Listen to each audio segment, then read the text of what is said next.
ओम नमः शिवाय। हर हर महादेव। जय महाकाल। कैसे हैं सब लोग। देखिए कल का जो दिन है ना वो बहुत ही ज्यादा विशेष दिन है।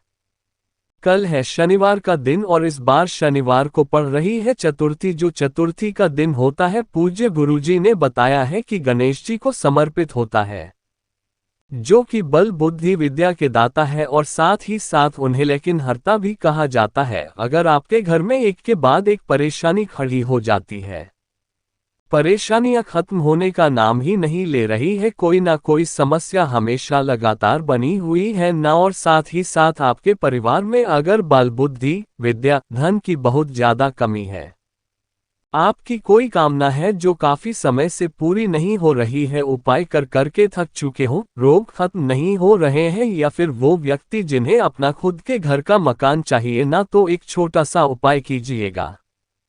शमी के 3 पत्तों से आपको ये उपाय करना होगा, जो चाहोगे वो सब कुछ मिलेगा। जिस कामना से करोगे आपकी वो कामना पूरी जरूर होगी। पूजा गुरुजी की कथा से सुन करके और समझ करके पूरे उपाय को बड़े ही विस्तार से बताओगा।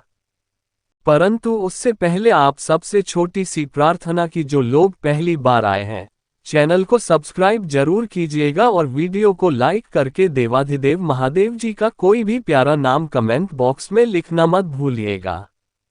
इस पूरे वीडियो के अंदर हम लोग 3 माह उपायों के बारे में बात करेंगे और साथ ही साथ एक उपाय जो कि आपके घर प्राप्ति के लिए होगा, जरूर देख करके जाइएगा। सबसे पहले बात करते हैं पहले वाले उपाय। ठीक है, लेकिन पहला वाला उपाय जिन लोगों को करना है वो चीज ध्यान से सुनिएगा। जितनी भी माताएं बहनें इस बात को लेकर के परेशान है कि उनका जो बच्चा है पढ़ाई लिखाई नहीं करता है, या फिर परिवार में कोई ऐसा सदस्य है जैसे बल्कि बुद्धि की विद्या की बहुत ज्यादा कमी है ना, साथ ही साथ यही वाला उपाय पूज्य गुरुजी ने बताया है कि अगर आप इसे अपने धन प्राप्ति के लिए करते हैं ना, तो उसके लिए भी आप इस उपाय को कर सकते हैं।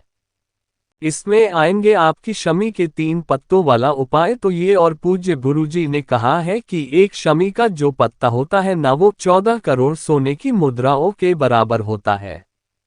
इसका इतना बड़ा महत्व है महाराज। ठीक है, तो आपको इस वाले उपाय के लिए अगर आपका बच्चा है जो पढ़ाई लिखाई नहीं करता है, बिल्कुल भी ध्यान नहीं देता है, पढ़ाई लिखाई करता भी है लेकिन दिमाग में याद नहीं रहता है, सब कुछ भूल जाता है, एग्जाम में अच्छे नंबर नहीं आ पाते हैं, या फिर भूलने की अगर आपकी बीमारी है ना, तो इस वाले उपाय को जरूर करना।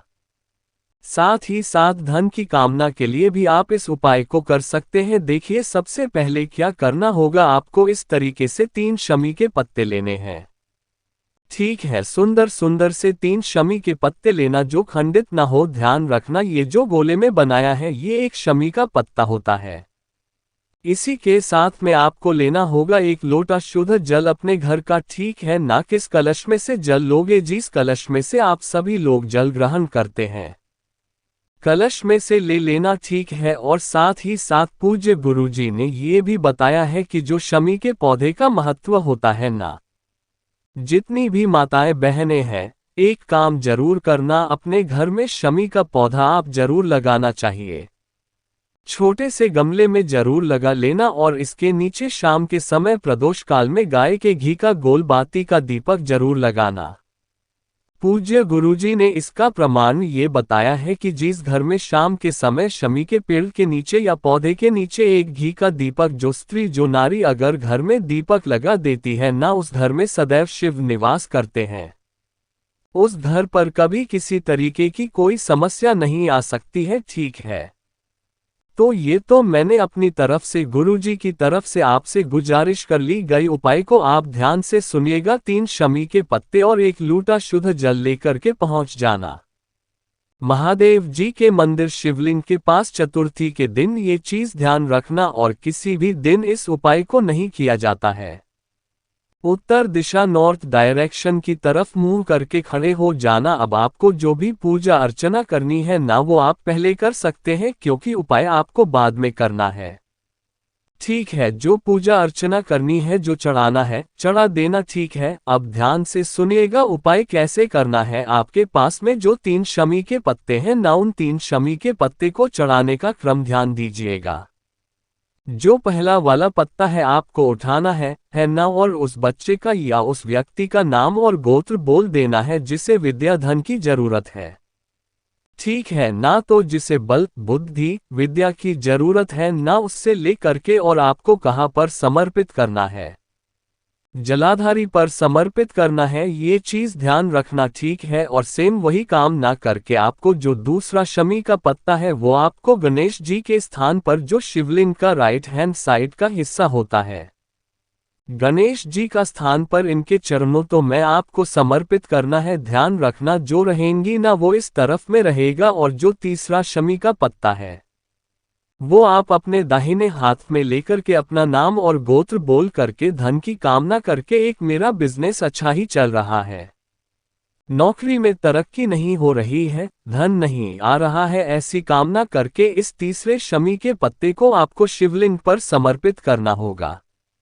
ऐसे समर्पित कर देना जो एक लूटा शुद्ध जल बचा है ना आपके पास में, उसे दोनों हाथों में लेना है ना, और उस दोनों हाथों में ले करके अपनी कामना के करके थोड़ा सा जग जलाधारी वाली सभी पत्र पर, थोड़ा सा जल गणेश जी वाली सभी पत्र पर, और थोड़ा सा जल कहाँ पर? महादेव जी के शिवलिंग के ऊपर जो आपने समीपत्र समर्पित किया है वहां पर समर्पित करना। और ध्यान रखना जब भी आप समर्पित करें एक मंत्र का जरूरी स्मरण करें, ओम नमः शिवाय, श्री शिवाय नामोस्तुभ्यम्।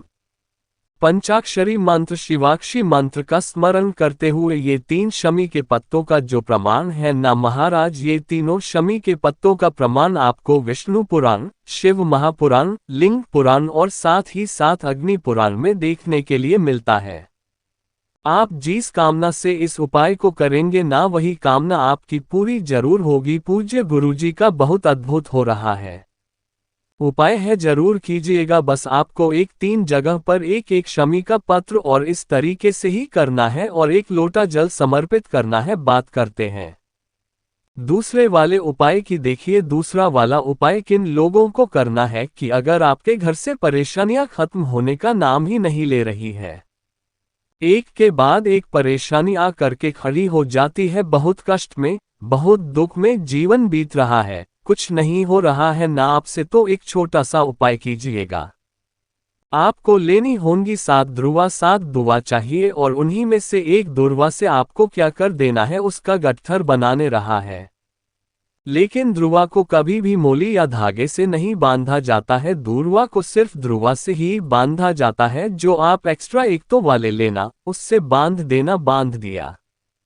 बांध देने के पश्चात आपको क्या करना है, एक लूटा शुद्ध जल अपने घर का लेना है और जो अपने ध्रुवा का गट्ठर बनाया था उसे आपको इसी के अंदर डाल देना है।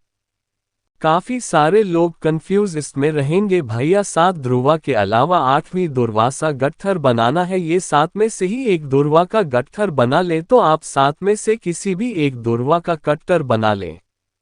ठीक है, इस तरीके से कलश में डाल देना और इस कलश को ले करके चतुर्थी के दिन सुबह या शाम कभी भी पहुंच जाना। देवाधिदेव महादेव जी के मंदिर शिवलिंग के पास उत्तर दिशा नॉर्थ डायरेक्शन की तरफ मुंह करके खड़े हो जाना। जब आप यहां पर खड़े हो जाओगे तो सबसे पहले आपने जो एक ध्रुवा लोटे के अंदर डाला हुआ था ना, उसे तो बाहर निकाल लेना और ध्रुवा का जल है ना, इससे देवाधिदेव महादेव जी के ऊपर समर्पित करना। ओम नमः शिवाय, श्री शिवाय नमस्तुभ्यं पंचाक्षरी मंत्र का स्मरण करते हुए अपनी कामना को कहते हुए, ठीक है, और जो आपने एक ध्रुवा का गट्ठर लिया है ना, 2 मिनट यहां पर बैठना। देखिए शिवलिंग पर जो राइट हैंड साइड का स्थान होता है ये गणेश जी का स्थान होता है। मैंने आपको बताया था अपने दाहिने हाथ में उस गट्ठर को पकड़ना, गणेश जी वाले स्थान पर आपको टच करवाना है और टच करवा करके छोड़ना नहीं है, पकड़े रहना है और आपको एक मंत्र का स्मरण करना है, ओम गम गणपत्य नाम। ठीक है, ऐसा बोल करके फिर वापस उठा लेना, फिर वापस टच करना, मंत्र बोलना, फिर उठा लेना, फिर टच करना, फिर मंत्र बोलना, फिर उठा लेना। ऐसे आप कितनी बार टच करोगे? 17 बार टच करके, और 17 बार ही आपको गम गणपत्य नमः मंत्र का एक स्मरण करना है।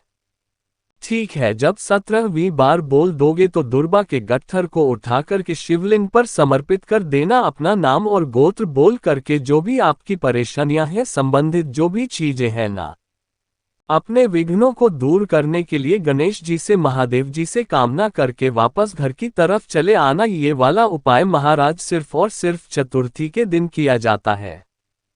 चतुर्थी पड़े इस वाले उपायों को करना मत भूलिएगा। बहुत ही अद्भुत और अचूक उपाय है, जरूर कीजिएगा। आप बात कर लेते हैं तीसरे वाले उपाय की।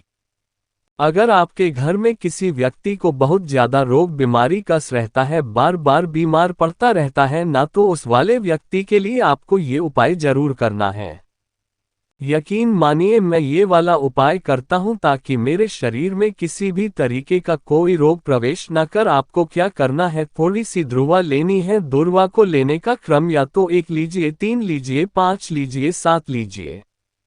ठीक है, उन दूर्वा को लेना, कोई गट्ठर बनाने की जरूरत नहीं है। एक कलश में आपको दूर्वा डाल देनी है, जल भर देना है इसके अंदर और 1 चुटकी काली तिल डाल देना है। ठीक है, किसी वाले लोटे के अंदर, और इस वाले लोटे को आपको शिवलिंग पर समर्पित करना है। देखिए किस तरीके से अपने दोनों हाथों में लेना। जिस व्यक्ति के लिए या जिसके लिए भी आप ये उपाय कर रहे हैं ना, उसका नाम और गोत्र बोलना। सबसे पहले गणेश जी वाले स्थान पर थोड़ा सा जल समर्पित करना, फिर कार्तिकेय जी के स्थान पर, फिर माता अशोक सुंदरी के स्थान पर, फिर माता रानी के हस्त कमल के चारों तरफ डालते हुए आखिरकार में देवाधिदेव महादेव जी की शिवलिंग पर पूरा जल समर्पित कर देना।